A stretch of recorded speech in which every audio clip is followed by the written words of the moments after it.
Hello guys, welcome to our YouTube channel study with M. आज मैं आप सभी के लिए काफ़ी इंपॉर्टेंट वीडियो लेके आई हूँ। तो देखिए, आपके आगामी उत्तराखंड के सभी एग्ज़ाम के रिगार्डिंग स्टडी विद एम के द्वारा हिंदी की क्लास भी स्टार्ट की गई है और ये क्लास आपके आगामी उत्तराखंड पुलिस, पटवारी, लेखपाल, इसके अलावा फॉरेस्ट गार्ड व अन्य एक दिवसीय सभी परीक्षाओं हेतु काफ़ी महत्वपूर्ण रहने वाली है। तो आप सभी लोग हमारी इस क्लास में स्टार्टिंग से लेकर एंड तक बने रहें। तो चलिए आज की इस क्लास को हम स्टार्ट करते हैं। स्टार्ट करने से पहले जिन लोगों ने अभी तक हमारे YouTube channel study with M को सब्सक्राइब नहीं किया है वो सब्सक्राइब कर लें। साथ ही साथ बगल में जो बेल आइकन दिख रहा है इसे भी प्रेस कर लें ताकि हम कोई भी वीडियो डालते हैं तो उसका नोटिफिकेशन आपके पास तुरंत पहुंच जाए। आप सभी लोग हमारे टेलीग्राम चैनल को भी ज्वाइन कर सकते हैं। ये भी स्टडी विद एम के नाम से ही बना हुआ है और रात को 8 बजे टेलीग्राम चैनल पर क्विज का भी आयोजन किया जाता है। काफ़ी महत्वपूर्ण क्वेश्चन आपको क्विज के रूप में दिए जा रहे हैं, तो आप टेलीग्राम ग्रुप ज्वाइन कर सकते हैं। तो चलिए आज के इस सीरीज़ को हम स्टार्ट कर लेते हैं। इस सीरीज़ का पहला क्वेश्चन है, हिंदी के व्यंजनों के वर्ग हैं। तो देखिए, हिंदी के व्यंजनों के कितने वर्ग? 5 वर्ग हैं। ऑप्शन बी इस क्वेश्चन का करेक्ट आंसर है। देखिए, व्यंजनों की अगर हम बात करें तो स्वर की सहायता से बोले जाने वाले वर्ण क्या कहलाते हैं? व्यंजन कहलाते हैं। यानी कि व्यंजन स्वरों से मिलकर बने होते हैं। और व्यंजनों के भेद की अगर हम बात करें तो कितने भेद होते हैं? व्यंजनों के 3 भेद होते हैं। कौन कौन से भेद होते हैं? देखिए, एक तो होता है आपका स्पर्श व्यंजन, दूसरा होता है अंतस्थ व्यंजन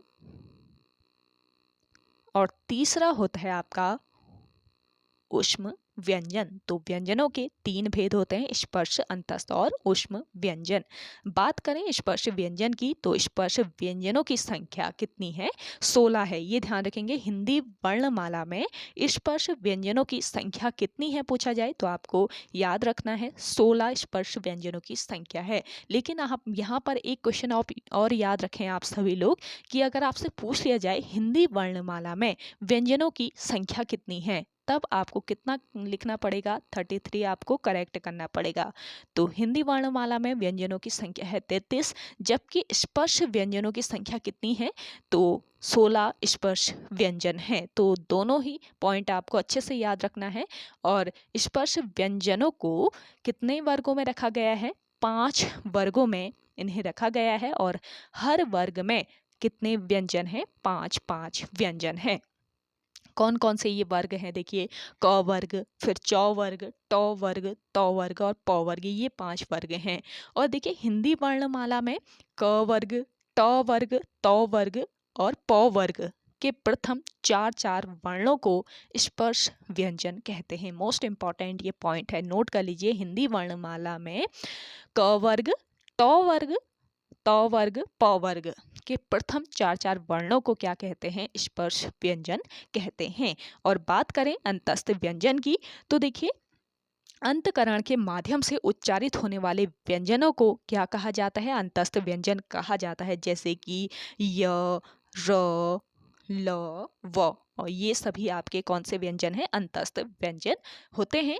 और ऊष्म व्यंजन, ऊष्म व्यंजन कौन कौन से हैं? श, स, श, ह, श, ह, ये आपके हैं ऊष्म व्यंजन। और इन 4 वर्णों श, और ह, इन 4 वर्णों के उच्चारण में मुख से विशेष प्रकार की गर्म यानी ऊष्म वायु निकलती है, इसलिए इनको क्या कहा जाता है? ऊष्म व्यंजन कहा जाता है। तो 3 भेद होते हैं व्यंजनों के, लेकिन वहीं वर्ग पूछ लिए जाए तो कितने वर्ग होते हैं? 5 वर्ग होते हैं। तो इस क्वेश्चन का राइट आंसर हो जाएगा आपका ऑप्शन बी। अगला क्वेश्चन देखेंगे, श्री राम ने बाण से बाली को मारा, इस वाक्य में बाण से में कौन सा कारक है? तो देखिए, श्री राम ने बाण से बाली को मारा, इस वाक्य में कौन सा कारक है, ये आपको बताना है। तो देखिए, अगर हम कारकों की बात करते हैं तो कितने कारक होते हैं? 8 आपके कारक होते हैं। कौन कौन से होता है? देखिए, कर्ता, दूसरा आता है कर्म, कर्म कारक, फिर करण कारक, संप्रदान कारक, अपादान कारक, संबंध कारक, अधिकरण कारक और फिर लास्ट में आता है कौन सा कारक? संबोधन।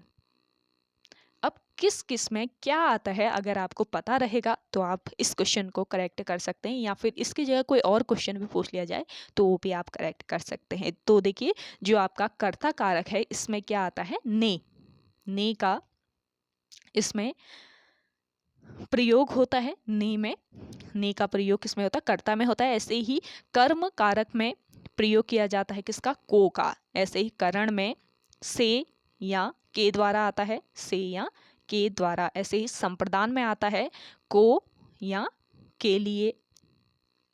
अपादान में आता है आपका से। संबंध में आता है आपका क्या, का, के, की, रा, रे, री, ऐसे ही ना, ने, नी। और अधिकरण की बात करें तो इसमें आता है मैं या मैं और पर। मैं या फिर पर जहाँ पे आएगा वहाँ पर आपका अधिकरण कारक होगा। ऐसे ही संबोधन की बात की जाए तो संबोधन में क्या आएगा, हे, हो, अरे, अपी, अहो, ये सभी आएंगे आपके किस में, संबोधन कारक में। तो यहाँ पे आपका कौन सा कारक हो जाएगा, आप पता कर सकते हैं। श्री राम ने बाण से बाली को मारा। तो आपका जो ये वाक्य दिया हुआ है यहाँ पर आपका कौन सा कारक है, जल्दी से बताएं आप सभी लोग। अब तो आपको पता चल गया होगा यहाँ पे है आपका कौन सा कारक, करण कारक। अब करण कारक में से है ना, तो यहाँ पे भी से दिया हुआ है, तो आपका यहाँ पे करण कारक हो जाएगा। तो ऑप्शन सी इस क्वेश्चन का बिल्कुल राइट आंसर है। अगला क्वेश्चन देखेंगे, शुद्ध शब्द कौन सा है। तो देखिए, सच्चिदानंद किस तरीके से लिखा जाएगा ये तो आप सभी को पता ही होगा। तो सच्चिदानंद किस तरीके से होगा आपका, इस तरीके से। ऑप्शन बी यहाँ पे आपका करेक्ट आंसर हो जाएगा। अगला क्वेश्चन देखेंगे, दोहा के ठीक विपरीत छंद को कहते हैं। देखिए, दोहा के ठीक जो विपरीत छंद होता है इसको क्या कहा जाता है, इसको कहा जाता है सोरठा। ऑप्शन ए यहाँ पे आपका राइट आंसर है। देखिए, छंद क्या होते हैं ये भी आपको पता रहना चाहिए। छंद शब्द जो है ये किस धातु से बना हुआ है पूछा जा सकता है। तो छंद आपके छद धातु से बना है, जिसका अर्थ क्या होता है, आस्वादित करना या फिर खुश करना। छंद का दूसरा नाम पिंगल भी है। देखिए, आपके कल हिंदी की एक सीरीज जो चलाई हुई है उसमें एक क्वेश्चन आया था टिंगल और पिंगल। परसों फॉरेस्ट गार्ड का जो प्रीवियस ईयर क्वेश्चन पेपर है उसमें ये क्वेश्चन आयोग के द्वारा पूछा गया है, डिंगल पिंगल ये क्या है। तो आपको याद रखना है डिंगल और पिंगल। यहाँ पे मैं बता रही हूँ, छंद जो है ना, छंद इसका दूसरा नाम पिंगल भी है, ये आपको याद में रखना है। इसका दूसरा नाम क्या है, पिंगल भी है छंद। तो डिंगल और पिंगल से भी अक्सर आयोग के द्वारा क्वेश्चन पूछे जाते हैं। किस राज्य से संबंधित है पूछा गया था डिंगल और पिंगल, तो राजस्थान राज्य वहाँ पे आपका करेक्ट करना था आपको। तो इसी तरीके से आपका आगामी जो क्वेश्चन पेपर बनेगा उसमें भी हो सके इस तरीके के क्वेश्चन पूछ लिए जाएं। तो छंद का जो दूसरा नाम है वो क्या है, पिंगल है। और हिंदी की सीरीज आप डेली बेसिस पर देख सकते हैं, आपको डेली ये सीरीज प्रोवाइड कराई जा रही है। कल भी आपको हिंदी की एक सीरीज दी गई थी, तो जिन लोगों ने कल की सीरीज नहीं देखी है स्टडी विद एम पर विजिट करके आप देख सकते हैं। देखिए, छंद के प्रायः 4 भाग होते हैं।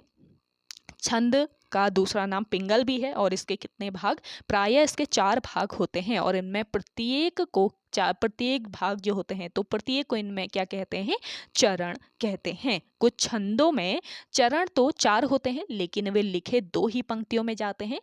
जैसे कि क्या होते हैं, उन्हें क्या कहा जाता है, उन्हें कहा जाता है दोहा या फिर सोरठा। कुछ छंद में चरण तो 4 होते हैं लेकिन वो 2 ही पंक्तियों में लिखे जाते हैं, जैसे कि दोहा हो गया आपका, सोरठा हो गया। तो इस तरीके से आपको ध्यान में रखना है, दोहा के ठीक विपरीत जो छंद होते हैं इनको क्या कहा जाएगा, सोरठा कहा जाएगा। और देखिए, थोड़ा सा डिंगल और पिंगल के बारे में भी आप जान लीजिए। पश्चिमी राजस्थानी भाषा का वह साहित्यिक रूप जो गुजराती से साम्यता रखता है एवं जिसे चरणों द्वारा साहित्यिक लेखन में काम लिया गया, डिंगल के रूप में ये जाना जाता है। और इसे मरु भाषा भी कहते हैं। डिंगल को क्या कहा जाता है, डिंगल को मरु भाषा भी कहा जाता है। डिंगल और पिंगल से अक्सर क्वेश्चन पूछे जाते हैं।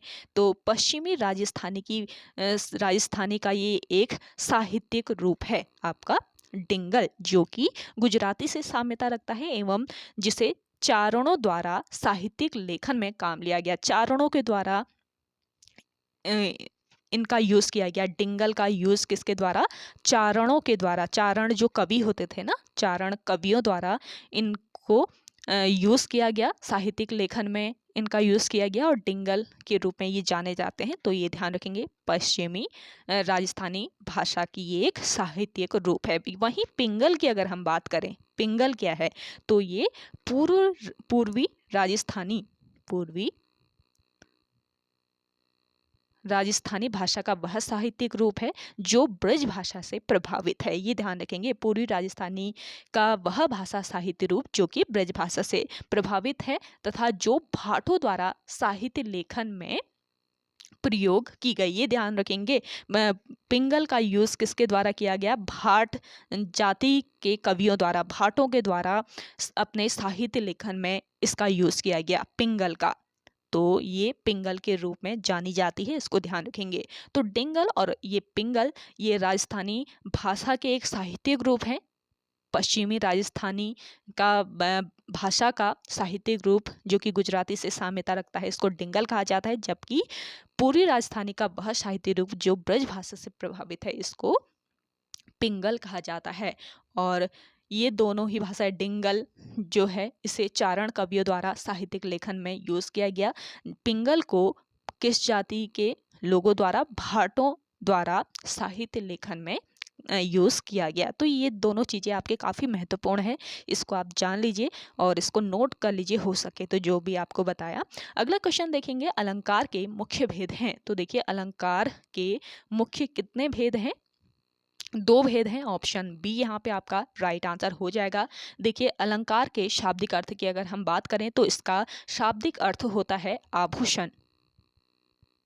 अलंकार का शाब्दिक अर्थ होता है आभूषण। जिस प्रकार स्वर्ण आदि के आभूषणों से शरीर की शोभा बढ़ती है, उसी प्रकार काव्य अलंकारों से किसकी शोभा? काव्य की शोभा बढ़ती है। और अलंकार 3 प्रकार के होते हैं, शब्दालंकार, अर्थालंकार और आधुनिक या पाश्चात्य अलंकार। लेकिन मुख्य रूप से इसके 2 ही भेद माने जाते हैं, शब्दालंकार और अर्थालंकार। ये ध्यान रखेंगे। शब्दालंकार क्या कौन कौन से होते हैं? वे अलंकार जो कि शब्द पर आश्रित अलंकार हैं, उन्हें शब्दालंकार कहा जाता है। और अर्थालंकार अर्थ पर आश्रित अलंकार अर्थालंकार कहलाते हैं। और मुख्य रूप से 2 ही भेद इनके माने जाते हैं, शब्दालंकार और अर्थालंकार, इसको ध्यान में रखिए। अगला क्वेश्चन देखेंगे, अंधे की लाठी मुहावरे का अर्थ है। अंधे की लाठी, इस मुहावरे का अर्थ क्या होता है? एकमात्र सहारा। ऑप्शन ए यहाँ पे आपका करेक्ट आंसर हो जाएगा। अगला क्वेश्चन देखें, निम्नलिखित में से कौन जातिवाचक संज्ञा है? तो देखिए, इनमें से जातिवाचक संज्ञा है आपका क्या? मनुष्य। ऑप्शन बी यहाँ पे आपका राइट आंसर हो जाएगा। जातिवाचक संज्ञा क्या होता है? जो संज्ञा किसी जाति का बोध कराती है वह जातिवाचक संज्ञा कही जाती है, जैसे कि नदी, पर्वत, लकड़ी, मनुष्य आदि। कैसे? देखिए, जातिवाचक संज्ञा कैसे हैं? मनुष्य जो है ये पूरी मनुष्य जाति का बोध करा रहा है, तो यहाँ पर जातिवाचक संज्ञा हो जाएगा आपका मनुष्य। ये ध्यान रखेंगे। और नदी भी एक जातिवाचक संज्ञा है क्योंकि यह सभी नदियों का बोध कराता है। लेकिन गंगा एक विशेष नदी का नाम है, इसलिए गंगा व्यक्तिवाचक संज्ञा हो जाएगा। तो ध्यान रखेंगे, नदी और गंगा, यमुना जो ये नाम से लिखे जाएंगे, तो ये मैं इन दोनों में कंफ्यूजन मत कीजिएगा। अगर आपको गंगा, यमुना नाम से लिखा आ जाएगा तो यहाँ पर कौन सी संज्ञा हो जाएगी? व्यक्तिवाचक संज्ञा हो जाएगी, क्योंकि एक किसी व्यक्ति का ये नाम है, एक मतलब एक पर्टिकुलर नदी का ये एक नाम है। और अगर नदी आपको दे दिया जाएगा तो यहाँ पे कौन सी संज्ञा होगी? यहाँ पे होगी आपकी जातिवाचक। तो इन दोनों को आपको ध्यान से सॉल्व करना है। अगला क्वेश्चन देखेंगे, निम्नलिखित में से कौन जातिवाचक संज्ञा है? तो ये तो हो गया आपका। अगला देखेंगे, जो कम बोलता हो उसके लिए एक शब्द क्या होता है? जल्दी से आंसर लगाएं। जो कम बोलता हो उसके लिए एक शब्द होता है अल्पभाषी।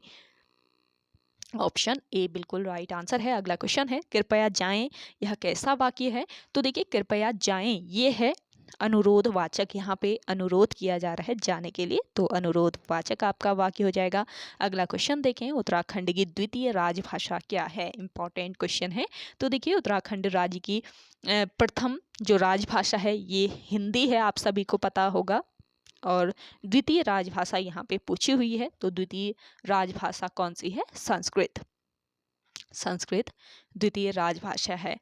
और विश्व हिंदी दिवस कब मनाया जाता है? जल्दी से आप कमेंट सेक्शन में कमेंट करके बताएं कि विश्व हिंदी दिवस कब मनाया जाता है। ये आपका काफ़ी महत्वपूर्ण क्वेश्चन है।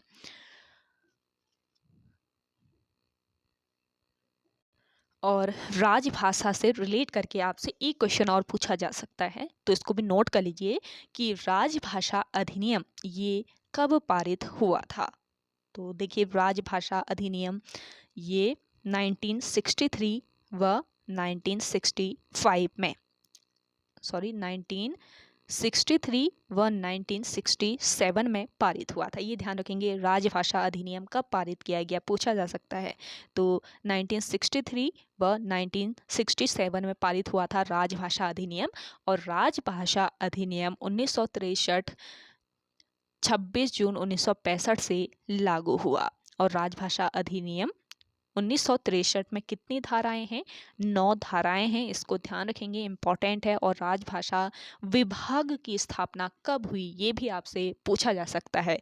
तो राजभाषा विभाग की स्थापना कब हुई अगर पूछा जाए तो आप नोट कर लीजिए, राजभाषा विभाग की स्थापना हुई वर्ष 1975 में, जो कि किसके अधीन कार्यरत है? शिक्षा मंत्रालय के, शिक्षा मंत्रालय के अधीन है राजभाषा विभाग।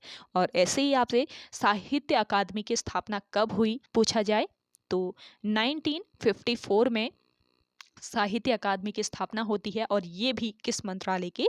शिक्षा मंत्रालय के अधीन है। तो ये ध्यान रखेंगे, काफ़ी महत्वपूर्ण यूनिक पॉइंट आपको बता दिए, नोट कर लीजिए। अगला क्वेश्चन है निम्नलिखित को सुमेलित कीजिए। तो देखिए यहाँ पे सुमेलित कर लेना है। एक तरफ आप के लेखक या कवि दिए हुए हैं, दूसरी तरफ रचनाएं दी हुई हैं। तो देखिए महादेवी वर्मा, इनकी रचना कौन सी है इनमें से? तो यामा रचना है किसकी? महादेवी वर्मा की। जयशंकर प्रसाद की रचना कौन सी है? कामायनी है। ऐसे ही कबीर की रचना कौन सी है? जल्दी से बताएं, कबीर की रचना कौन सी है इनमें से? तो देखिए कबीर की रचना है बीजक। और तुलसीदास की रचना है कौन सी? रामचरित मानस। तो इस हिसाब से आपका राइट आंसर कौन सा हो गया? जल्दी से लगा लीजिए आप सभी लोग।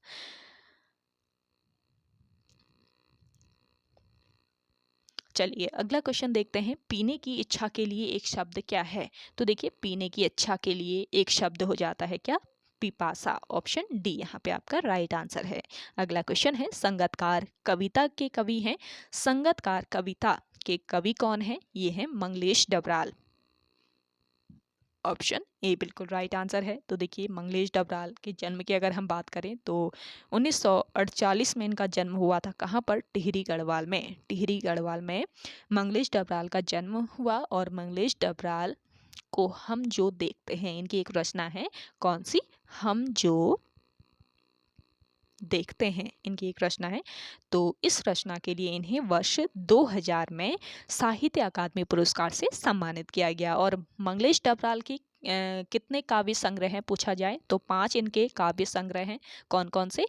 पहाड़ पर लालटेन, घर का रास्ता, हम जो देखते हैं, और नए युग के शत्रु, और इसके अलावा आवाज भी एक जगह है। तो इनके ये काव्य संग्रह है। और गद्य संग्रह पूछ लिए जाते हैं तो गद्य संग्रह है इनके लेखक की रोटी, कवि का अकेलापन। और वर्ष 2001 में इन्हें आधारशिला पुरस्कार से भी सम्मानित किया गया है मंगलेश डबराल को। अगला क्वेश्चन देखेंगे, शायद वर्षा हो अर्थ के आधार पर वाक्य का प्रकार है।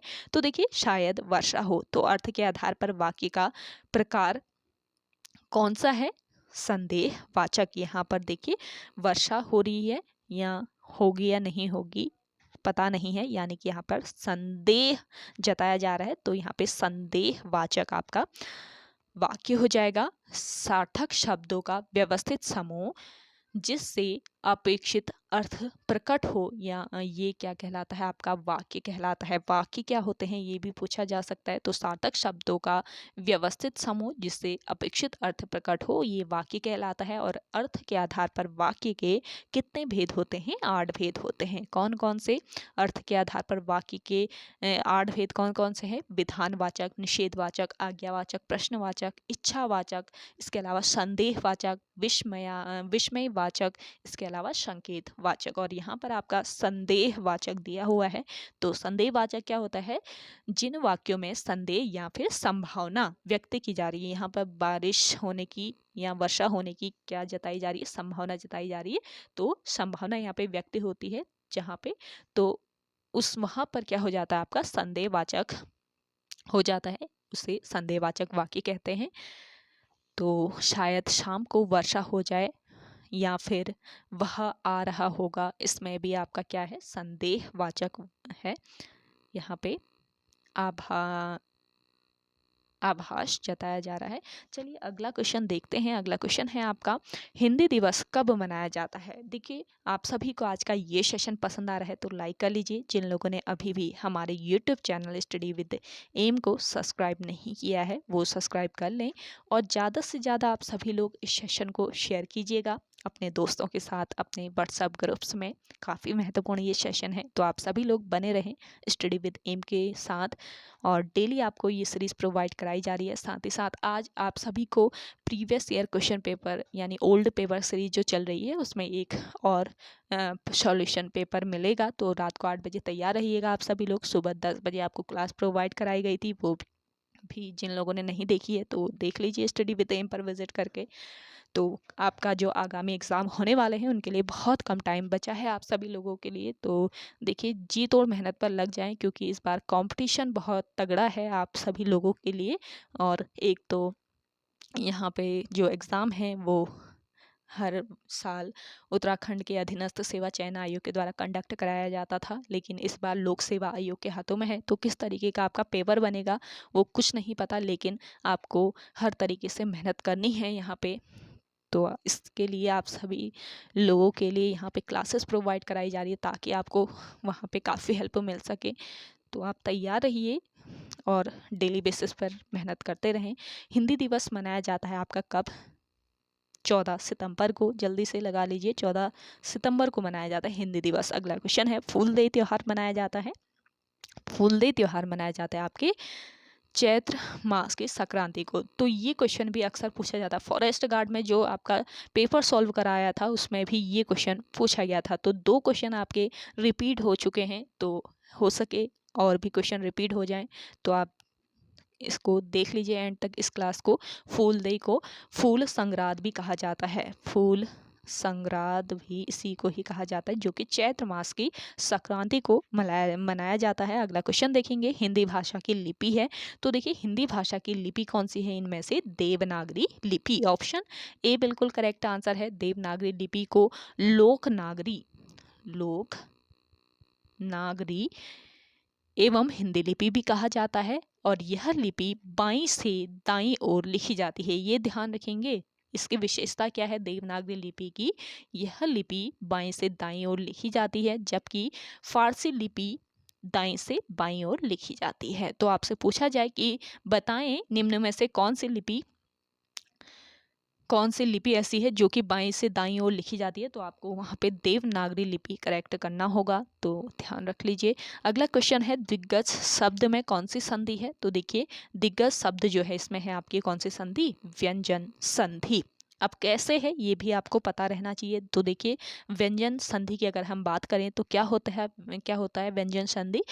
व्यंजन के बाद स्वर या व्यंजन आने से, ध्यान से सुनिएगा, व्यंजन के बाद स्वर या व्यंजन आने से जो परिवर्तन होता है उसे क्या कहा जाता है? व्यंजन संधि कहा जाता है। देखिए व्यंजन संधि में आपको यहाँ पे दिग्गज शब्द दिया है, तो हम दिग्गज का संधि विच्छेद करते हैं तो क्या लिखेंगे हम? दिग धन गज लिखेंगे। दिग धन गज लिखेंगे। तो यहाँ पे आपका एक व्यंजन ये है और एक दूसरा जो यहाँ पे व्यंजन के बाद स्वर या व्यंजन आने से जो परिवर्तन होता है, या तो व्यंजन के बाद या तो स्वर आएगा या फिर व्यंजन आएगा। अब यहाँ पर क्या आया हुआ है, यहाँ पे व्यंजन है, तो स्वर के बाद व्यंजन आया हुआ है, तो यहाँ पे आपका क्या हो जाएगा, दिग्गज। तो आपका दोनों व्यंजन मिलने से क्या बना देंगे, यहाँ पे एक आपका आधा ग बन जा रहा है, दूसरा पूरा ग तो है ही है, तो क का यहाँ पे ग हो जा रहा है, तो यहाँ पे जो परिवर्तन हो रहा है वो क्या कहलाएगा, आपका व्यंजन संधि कहलाएगी। तो इसको ध्यान रखें। अगला क्वेश्चन देखेंगे, निम्न में से कौन सा शब्द वर्तनी की दृष्टि से शुद्ध है। तो देखिए, वर्तनी की दृष्टि से बताना है कौन सा शब्द शुद्ध है। तो यहाँ पे आपका राइट आंसर हो जाएगा आशीर्वाद, ऑप्शन सी बिल्कुल राइट आंसर है। देखिए, लिखने की रीति को वर्तनी या फिर अक्षी कहा जाता है। क्या कहा जाता है, वर्तनी या फिर अक्षरी कहा जाता है लिखने की रीति को, और इसे क्या कहते हैं, हिज्जे भी कहते हैं। याद रखिए, हिज्जे भी इसी को ही कहा जाता है। और वर्तनी का सीधा संबंध उच्चारण यानी कि प्रोनंसिएशन से होता है। हिंदी में जो बोला जाता है वही लिखा जाता है। यदि उच्चारण अशुद्ध होगा तो वर्तनी भी क्या होगी, अशुद्ध होगी। जैसे कि तात्कालिक, तात्कालिक शब्द होता है, इसको हम अगर वर्तनी की दृष्टि से लिखें तो क्या लिखा जाएगा, तत्कालिक। हम बोलते क्या है, तत्कालिक बोलते हैं, लेकिन जो सही शब्द होता है तात्कालिक होता है। तो वर्तनी की दृष्टि से जैसा उच्चारण होगा वैसा ही आप बोलेंगे, यही वर्तनी का रूल होता है। जैसा लिखा जाता है वैसे ही, जैसे बोला जाता है वही लिखा जाता है। तो ये वर्तनी का रूल होता है। वैसे ही आवाज,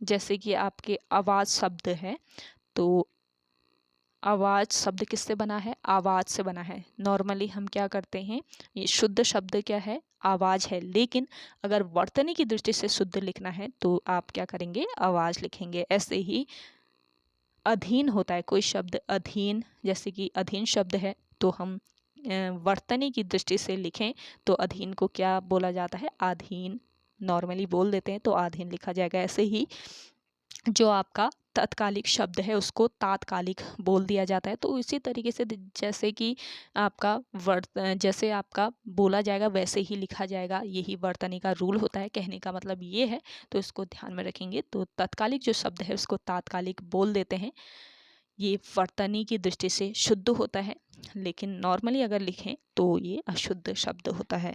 अगला क्वेश्चन देखेंगे। अगला क्वेश्चन है आपका, सृजन शब्द का सही विलोमार्थक शब्द का चयन करना है। तो देखिए, सृजन शब्द का विलोमार्थक शब्द यहाँ पे चूज कर लेना है। सृजन का विलोम क्या हो जाएगा, विनाश। सृजन मतलब बनाना, विनाश मतलब नष्ट करना, खत्म करना। तो सिंपल है। तो ओके गाइस, आज के सेशन में इतना ही। आई होप आप सभी को आज का ये सेशन पसंद आया होगा। अगर आप सभी को आज का ये सेशन पसंद आता है तो इस सेशन को लाइक कीजिए, शेयर कीजिए। जिन लोगों ने अभी तक हमारे YouTube channel study with M को सब्सक्राइब नहीं किया है वो सब्सक्राइब कर लें। तो चलिए मिलते हैं नेक्स्ट इंटरेस्टिंग वीडियोज़ के साथ, तब तक के लिए धन्यवाद।